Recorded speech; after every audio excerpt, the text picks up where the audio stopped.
Hi, it's Nicole from Scrapbooking by Design with TNT Tuesday, and today I'm going to talk about Spellbinders. So first off, what is a Spellbinder? In front, we have one of the labels Spellbinders, and as you can see, one side is completely smooth and the other has a little bit of a lip. What that lip does is once you put it through your leading die cut machine, so a Big Shot, Cuttlebug, Vagabond, or a Grand Calibur, it cuts out a piece of paper. What this also does, when using a tan silicone mat, it actually embosses. So it allows you to do a cut, emboss, and then actually stenciling over top. So it's a quite versatile tool. They come in a variety of different styles. First, I'm just going to talk about the nestable. So what a nestable is a shape that will fit inside of a shape. So if I flip it over, you can see there's a small shape working all the way up to a large shape, which is kind of nice because you can do a cardstock with a pattern and have a perfect cut of a heart in a large piece and then in a small piece. So this just allows you to work on a layout or on a card and have the same shape and have it a perfectly cut to fit within each other. So they nest inside.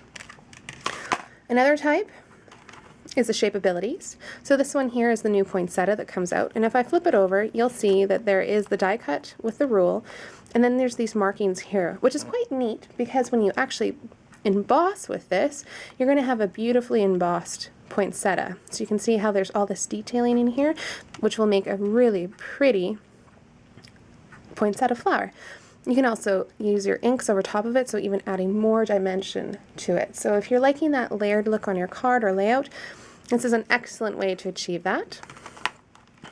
There's also the edgeables. So instead of using a punch, this allows you to do the same bottom cut on a layout or even on a card.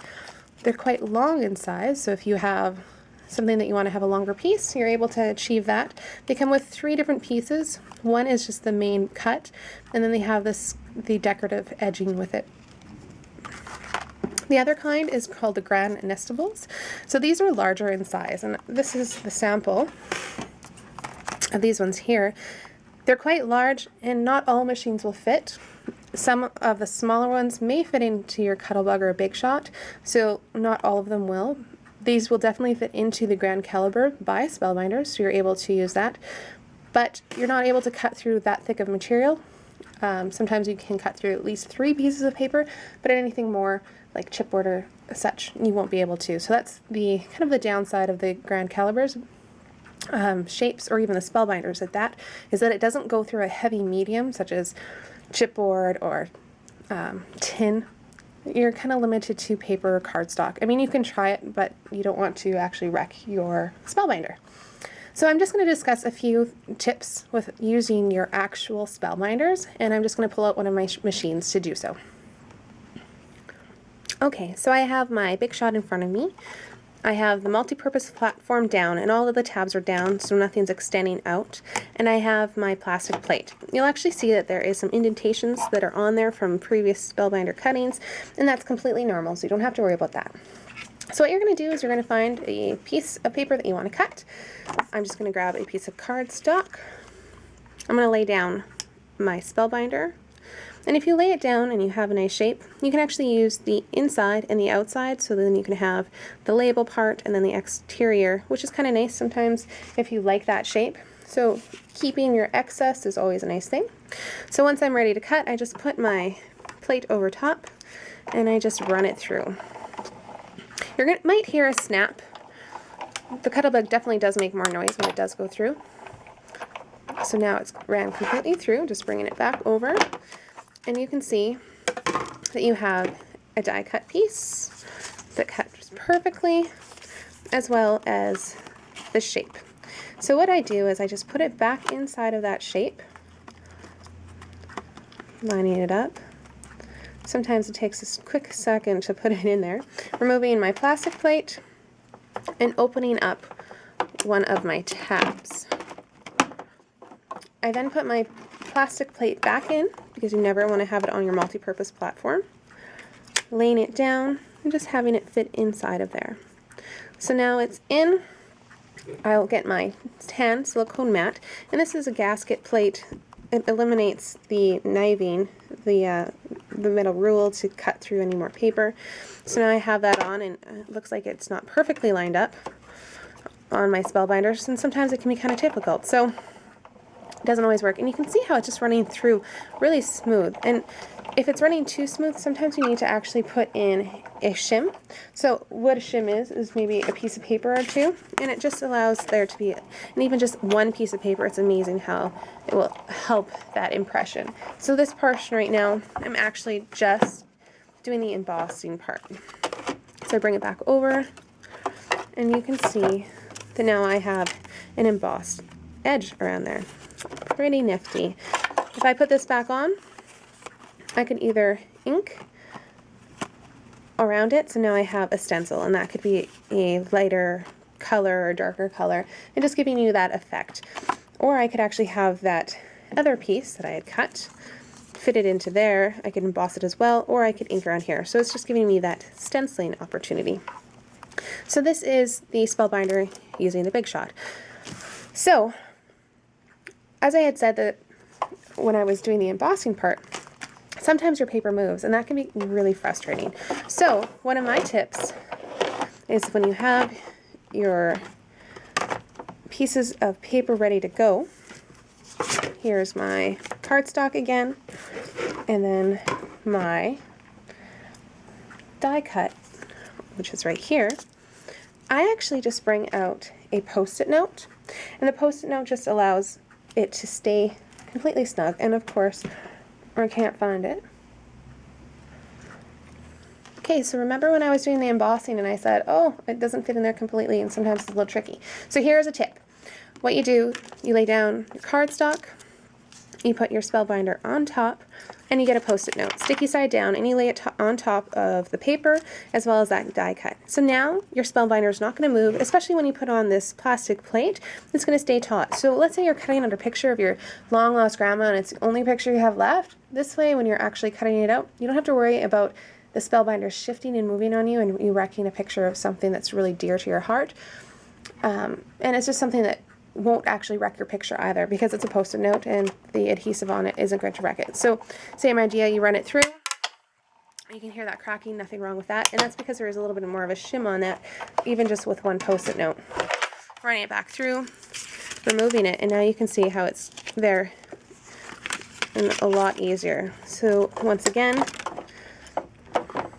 I open up my multi-surface platform, I fit it inside, and I'm just going to take that same Post-it note,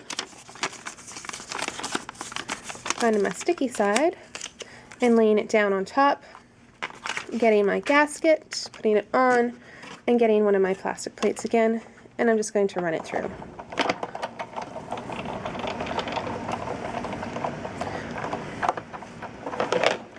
So now I have it done. Alright, so now it's the cuttlebug's turn. So you're going to get your A plate, which is your white platform plate. You're going to put it down. You're going to get your B plate, setting it in, a piece of paper, as well as a die cut. And now you're going to layer that on top. Just going to grab a hidden Post-it note, of course.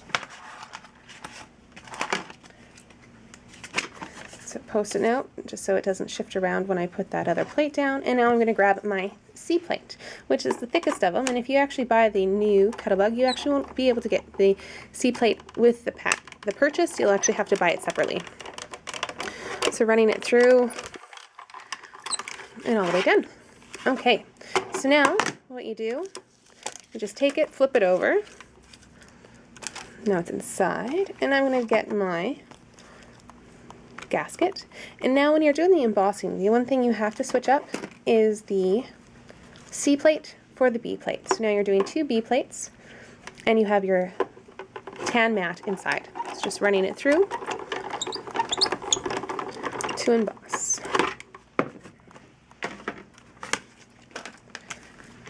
Bringing it over.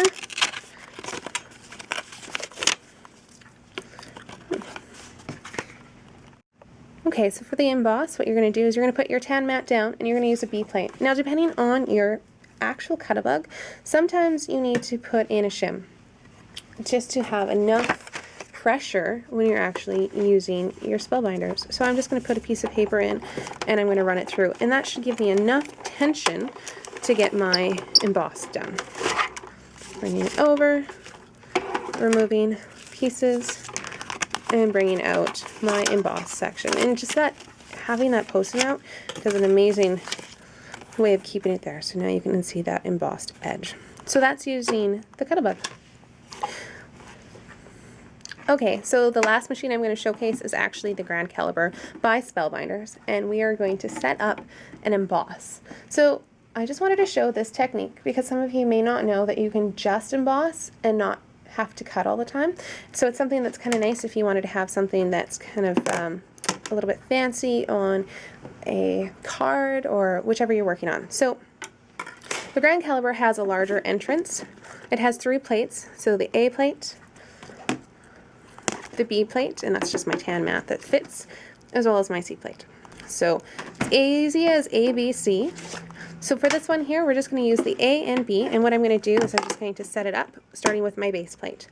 So what I'm going to do is I'm going to take my die, lay it down, put my cardstock on top, and I'm just going to put a post-it note. And this time I'm just going to shim it over and put it there. And I just won't want my paper to slide around. Kind of helps. Taking my tan mat, laying it over top of everything, and my B plate. So now I have a lovely sandwich that any husband would love to eat. No, okay, I'm kidding. That'd break his teeth. Anyways, running it through. Just holding onto the machine. And this one takes a while, but the plates are quite long, so you're going to get a good workout spinning the handle all around. Popping noises are normal, and it's not going to break what you're working on. So now we're opening it up and actually removing. Sometimes it sticks to the tan mat, but it'll take the wrinkles out. So now you can see that I have an embossed image without a cut. And you don't always have to use the cutting feature on your Spellbinders. You don't always have to use the embossing feature. What you want to do is up to you. But the nice benefit of having a Spellbinder is you can cut. So like we did before with the emboss, you can emboss, or if you want, you can just take your ink and you can go over top of this shape and just stencil, or you can do all 3. It's entirely up to you, but giving you the option with your Spellbinders. I hope that these tips and techniques have helped you out and that you'll get your full benefit of using your Spellbinders. If you have any questions or comments, leave them below and I'll try to help you out with anything that you ask. Hope that you all have a fantastic day. Bye for now. Alright, one last thing. Subscribe and leave a comment below, and on next Tuesday I'm going to be doing a random draw. This random draw will give you the opportunity to win the new Winter Distress Inks by Tim Holtz. You don't have to live in the province of Manitoba, and you don't have to live in the city of Winnipeg. You can be anywhere in the whole wide world and you can win this prize, but you need to subscribe and leave a comment to win. And next Tuesday I will be doing the draw. So I look forward to seeing your comments and seeing you subscribe. Hope that you have a fantastic day and that you found something valuable from this tutorial. Have a fantastic day.